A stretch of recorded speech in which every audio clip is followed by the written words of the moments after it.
Aquí estamos conectados por dos redes distintas, uno por YouTube y otra por la red interna de la universidad. El grupo de alumnos que se ha encargado de hacer toda la preproducción y la producción de esto han hecho un gran trabajo, un gran esfuerzo de poder sacarle el mejor jugo a las redes de la universidad. Por eso en este momento tenemos para esta cátedra hoy más de 103 alumnos, más los que están conectados por YouTube. Bueno, Julio, después de este preámbulo, ahora sí te tocó tu turno. Entonces, Julio, tienes la palabra y después seguiremos con los bloques participativos. Doctora María Alejandra Guzmán, decana Facultad de Ingeniería. Doctor Gonzalo Andrade, director del Instituto de Ciencias Naturales. Profesores, estudiantes y amigos. Agradezco nuevamente este honor inmerecido. A Manuel Guzmán, director de KLN, al profesor José Ismael Peña, director Cátedra Pinsus, al profesor Germán Cortés, y a todos los directivos, funcionarios, profesores y estudiantes de las facultades, especialmente la Facultad de Ingeniería en donde me gradué. Y a Margarita Pacheco, quien con su destreza y su inteligencia ha coordinado este evento.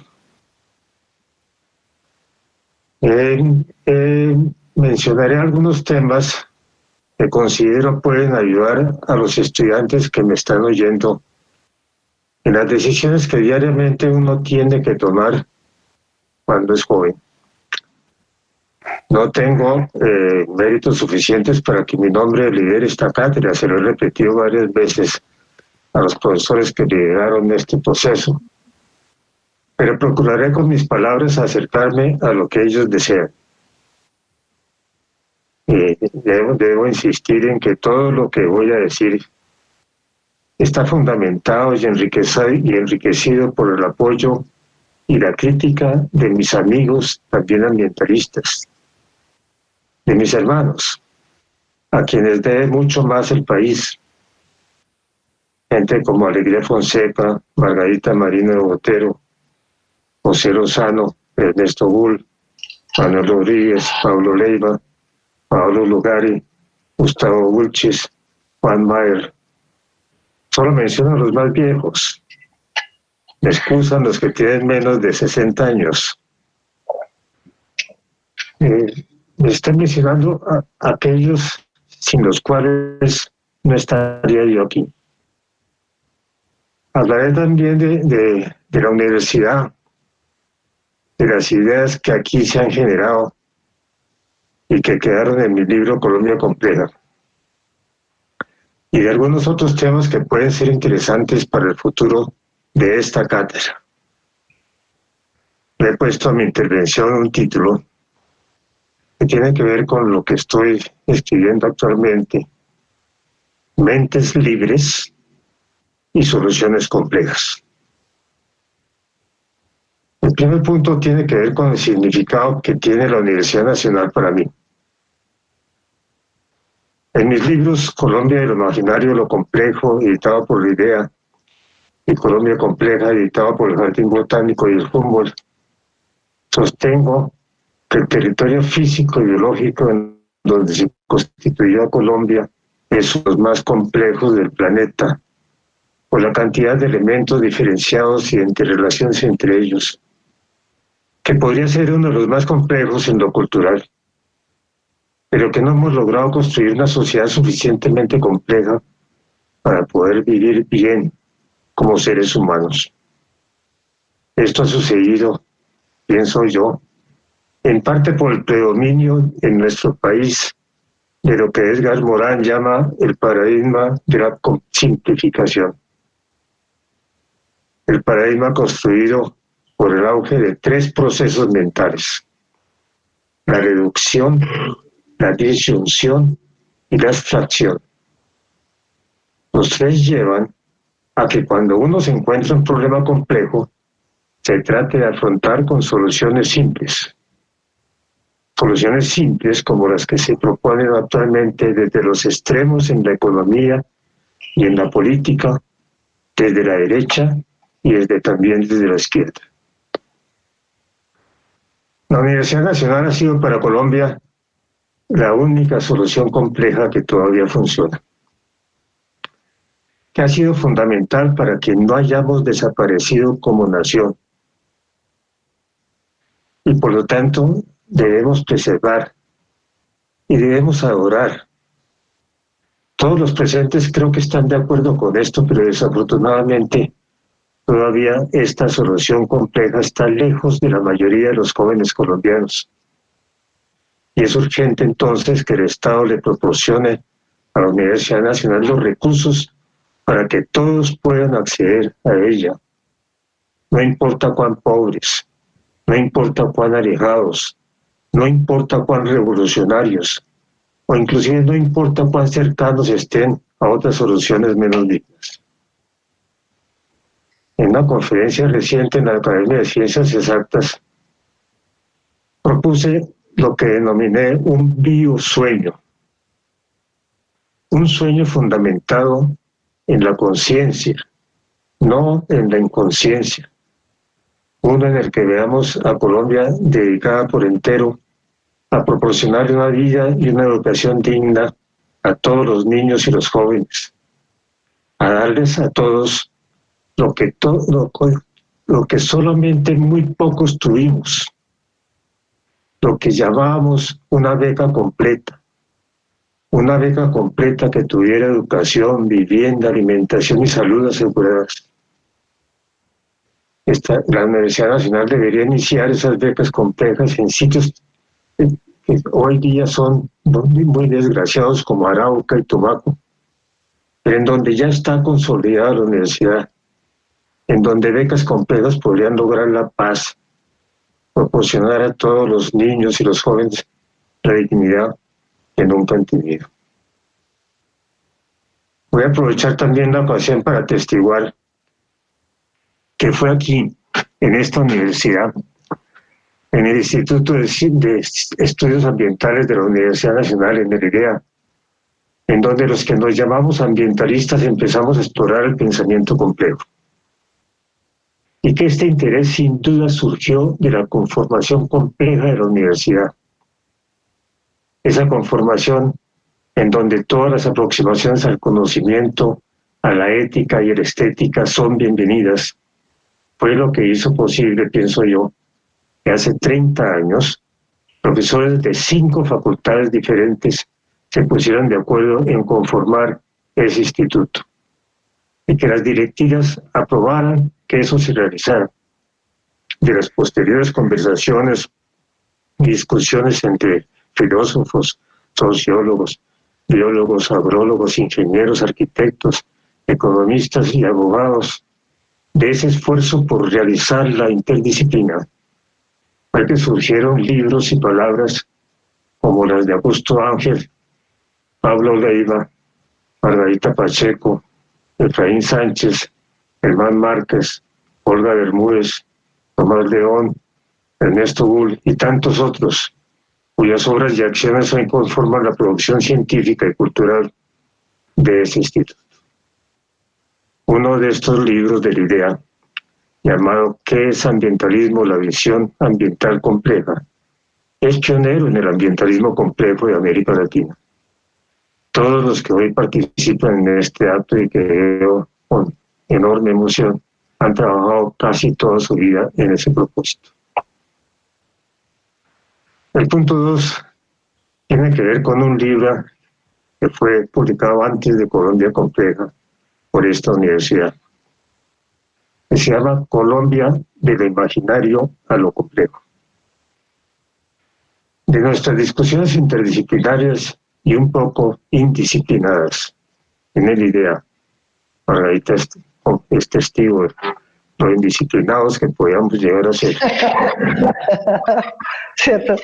Fue que surgió también la preocupación de todos por lo que estaba sucediendo en Colombia. Eran esos años los de fines de la década tremenda de 1980 y los primeros de las ilusiones de 1990. Herida participó en la elaboración de los 2 planes de desarrollo de esa década llena de esperanzas. E introdujo en ellos nuestra concepción del ambiente como la totalidad que nos rodea, lo que une a lo ecológico, lo económico y lo social en lo cultural, como insistía Augusto Ávila. Inclusive tratamos sin ningún éxito de intervenir en el proceso de paz de la administración Pastrana, introduciendo la producción limpia, la reforestación y la restauración ecológica como alternativas de empleo y de vida digna. En el libro Colombia del imaginario a lo complejo se incluyen algunas de las ideas que logramos consolidar, como las de la naturaleza y la conciencia ambiental, que trabajamos con algunos profesores del Departamento de Filosofía, y las que reunieron casi 20 profesores de toda la universidad para explorar las interrelaciones entre violencia y ambiente. Eso era el año 1994. Orlando Farsborda consideró ese libro, Colombia, lo imaginario, lo complejo, como, abro comillas, interdisciplinario, crítico, práctico y hasta poético, cierro comillas. Hoy yo pienso que fue más una colcha de retazos, materialista, pero reflexivo. Colombia Compleja, el libro siguiente, es un intento de llegar a un conjunto más amplio de lectores, muy en la línea optimista que parecía consolidarse a fines de la primera década de este siglo, cuando la paz parecía posible, cuando no era demasiado loco colocar la felicidad de los terruños como una posibilidad alcanzable. En esos años, antes del 2016, cuando los colombianos empezamos a reconsiderar la vida en Colombia, me pareció importante insistir en la necesidad de comprender en qué país vivíamos y apelar a la geografía de la historia para que los jóvenes distinguieran entre la realidad y los imaginarios que a todos nos habían simplificado las mentes. Sin duda, la geografía y la historia ayudan en este ejercicio de pragmatismo, pero es necesario tener en cuenta que aún en esas ciencias, las orientaciones dogmáticas pueden distorsionar la realidad y que es imprescindible introducir no solo consideraciones multidisciplinarias y avanzar hacia la transdisciplina, sino adoptar posiciones indisciplinadas, como tener en cuenta lo que opinan los extraños y aún los enemigos acerca del territorio propio. Para empezar a comprender el país en donde se vive, Colombia apeló al concepto de Andersen, un científico político quien afirma que las naciones se forman cuando hay consensos acerca de cómo un grupo humano se imagina a su nación. En el texto trato de alejarme de las ideologías que dominan los relatos históricos, incluyéndolos dentro del concepto de imaginarios, entre comillas, y explicando que a lo largo de los siglos, el enfrentamiento entre esos imaginarios ha asignado lo que ha sucedido. El segundo capítulo se dedica a tratar de describir las personas que viven en esos territorios específicos, sin reducirme a lo económico o a lo político, sino apelando a lo estructural y a lo funcional que caracterizan la complejidad de nuestra especie.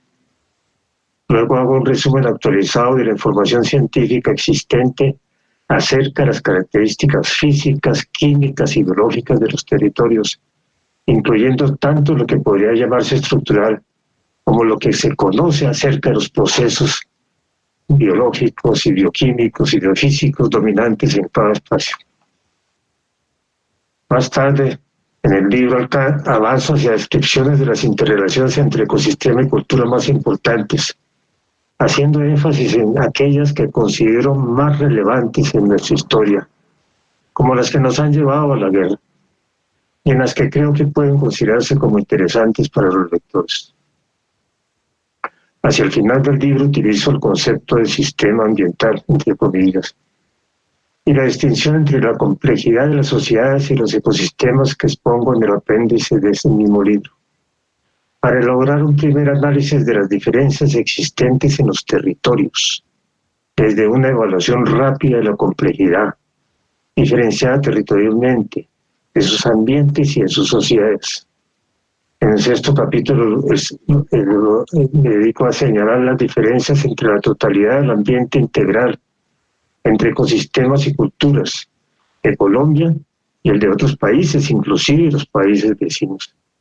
En él profundiza la complejidad de los modelos mentales y su influencia en las interrelaciones estratégicas entre ecosistemas y culturas. Y finalmente, en el 8º capítulo lo dedico a examinar futuros ambientales posibles. Ahí fue donde, ilusionado, hablo de felicidad en los terruños. Punto 3. Complejidad versus simplicidad. Hoy, paz y felicidad, ideas complejas, están siendo reemplazadas por venganza y pobreza. Ideas simples, partes fundamentales de los dogmas económicos y políticos europeizantes que nos han estado destruyendo. Es cierto que la economía clásica y sus descendientes, el desarrollismo y el neoliberalismo han proporcionado a América Latina y en general, y a Colombia en particular, soluciones simples. La codicia, la mano invisible y el mercado libre han mejorado en algo el bienestar de unos pocos. Inclusive reducieron la pobreza y aumentaron la esperanza de vida. También del otro lado es cierto que en estos mismos años en Colombia el marxismo y el leninismo y el catrismo conformaban en la izquierda grupos de pensamiento también simplificador, concentrados en la necesidad de una revolución, y que muchos colombianos todavía hoy insisten en que será mejor tener una dictadura proletaria. Sin embargo, el gradual reconocimiento de la complejidad de la realidad, el fracaso de estos modelos simplificados, el avance de la ciencia en el descubrimiento de complejidades insospechadas en donde se creía que podían consolidarse las leyes ya aceptadas, obliga a considerar la necesidad de aceptar que no todas las soluciones pueden ser simples.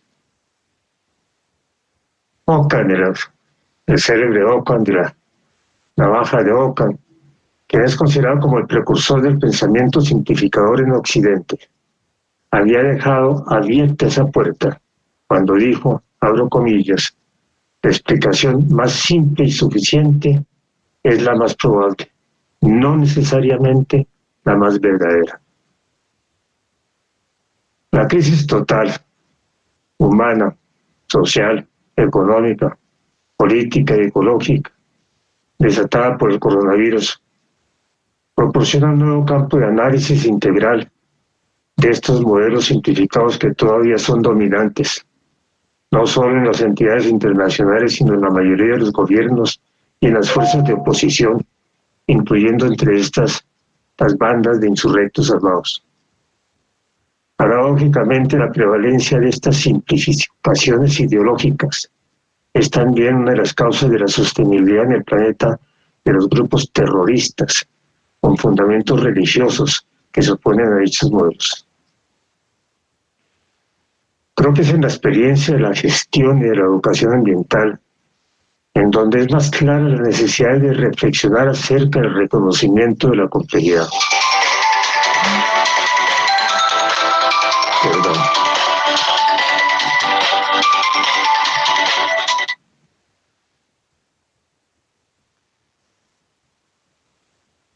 Gracias porque todos pongan sus celulares en silencio. Gracias, Julio, por ponerlo en silencio. Esto me ayuda para descansar un momentito. Bueno. Creo que es en la experiencia de la gestión y de la educación ambiental en donde es más clara la necesidad de reflexionar acerca del reconocimiento de la complejidad. Las ignorancias específicas acerca de la estructura y las funciones de lo que llamamos ecosistemas, y las ignorancias generalizadas de lo poco que han logrado conocer los científicos.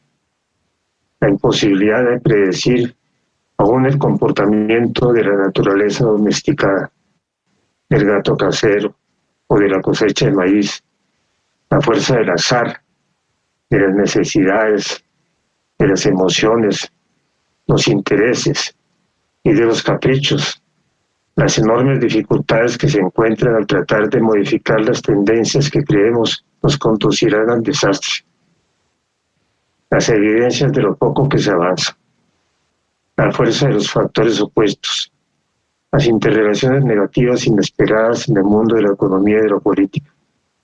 Todo esto nos ha conducido a muchos, si no a la desesperación, sí al reconocimiento de que la tarea que nos impusimos implica enfrentarse a muchas más variables y a muchas más interacciones de lo que suponíamos, a una totalidad impredecible de la tradición científica, inmanejable de las disciplinas. Esta cátedra, pienso yo, podría ayudar a comprender la necesidad urgente de reconocer la complejidad de la realidad y la necesidad de construir soluciones que puedan afrontarla, soluciones complejas. Finalmente, el punto cuarto, la liberación de las mentes y las soluciones complejas. Las mentes humanas en la modernidad están esclavizadas sin que nos demos cuenta. Insistimos en la libertad de pensamiento, pero ignoramos que desde la niñez oímos unas ideas más que otras, y que esas ideas más oídas y más repetidas van deformando nuestros cerebros, lo copan, lo cierran, establecen filtros y cortinas que impiden que pensemos diferente. No es que ocupen todas nuestras neuronas disponibles. Parece que en promedio cada uno tiene alrededor de 80.000 millones de neuronas. Es que muchas de estas neuronas quedan, por decirlo así, desocupadas, sin nada que hacer, sin que les oigamos, algunas completamente aisladas, sin mucha sinapsis, sin que se acerquen los líquidos neurotransmisores, muchas dedicadas a fantasear. ¿Cuáles son esas ideas que oímos más que otras? Mucho depende de la familia de cada uno, o del país en donde vive, o el municipio en donde nació, o si vive en el campo, en la ciudad, o en qué ciudad. Tal vez el idioma en que habla tiene que ver con las palabras que más oye, o estas dependen del alimento que más consume, de los traumas que lo aterraron, o de las caricias que no tuvo.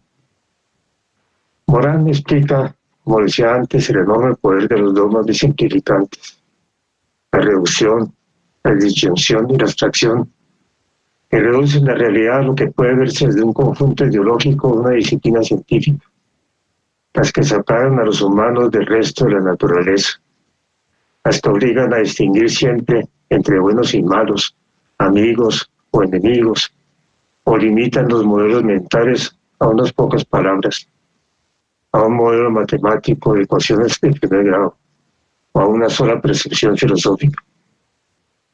El ambientalismo complejo, el que considera la totalidad de lo que nos rodea, debería ayudar a escaparse de esas cadenas mentales. Ese ambientalismo, el que considera que el ambiente es la totalidad que nos rodea, es el que impulsa la necesidad de enfrentar problemas complejos con soluciones complejas. El ambientalismo complejo, el que considera la totalidad de lo que nos rodea, debería ayudar a escaparse a esas cadenas mentales. Pero el concepto de solución compleja es extraño en las tradiciones de la ciencia y la tecnología, y también en el lenguaje popular, en donde lo complejo ha adquirido una connotación negativa. Esto sucede a pesar de la complejidad del cerebro humano. Pienso que este predominio de lo simple solo puede explicarse por procesos de especialización del cerebro que ocurren a lo largo de las vidas humanas. El concepto de modelo mental propone que cada cual desarrolla una serie de filtros y lentes que reducen la cantidad de variables que se perciben o se tienen en cuenta. Estos filtros y lentes reducen así lo que al cerebro le parece importante y se construyen desde antes de nacer en la matriz por efecto de la sangre que le llega al feto, su posición, los patrones de nutrición de la madre y los impactos que ella recibe de su entorno. Desde el nacimiento, dicen los neurólogos, los métodos de crianza, la identidad que otros le conforman, las historias y los discursos que escucha, conforman modelos más o menos estrictos y limitados, más o menos amplios y flexibles. La simplicidad de la vida puede conducir a un cerebro recortado, dogmático, que percibe solo la realidad aceptada por su círculo cercano, familias simplificadas por la doctrina, por la servidumbre, por la riqueza o por la pobreza. Pueden producir varias generaciones de cerebros cortados por modelos mentales, reducidos a que apenas pueden copiar soluciones simples, construidas en otras partes, hace mucho tiempo, por los que son capaces de esclavizar las mentes de los otros. Ojalá esta cátedra ayude a que recobremos la libertad de nuestras mentes, ya que seamos capaces de construir soluciones complejas de cómo la Universidad Nacional ayuden a construir un mejor vivir en Colombia. Muchas gracias por la oportunidad.